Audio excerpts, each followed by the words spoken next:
Salah satu pedagang yang ditemui, Zainur, mengatakan harga daging ayam potong terus mengalami kenaikan setiap harinya. Jika normalnya harga ayam potong di kisaran Rp28.000 per kilogram, saat ini harga daging ayam potong meroket Rp43.000 hingga Rp45.000 per kilogramnya. Sekarang tidak bisa omong, mahal sekali. Mahal ya? Berapa sekarang?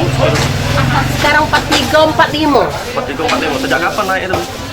Hari inilah 43 tuh, ada 42. Aduh.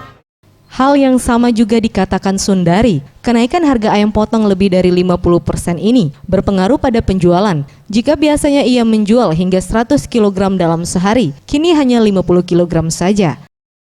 Jauh turun ya. Ay, turun. Jauh. Mungkin ibu rumah tangga tidak beli. Sehari berapa? Biasanya sehari itu bisa jual kalau harga ayam normal tuh berapa? Aman jarum lebih dari sepiku. Sekarang habis yang belanja di rumah makan baik. Yang belanja di rumah makan baik. Tim Liputan, Sriwijaya TV.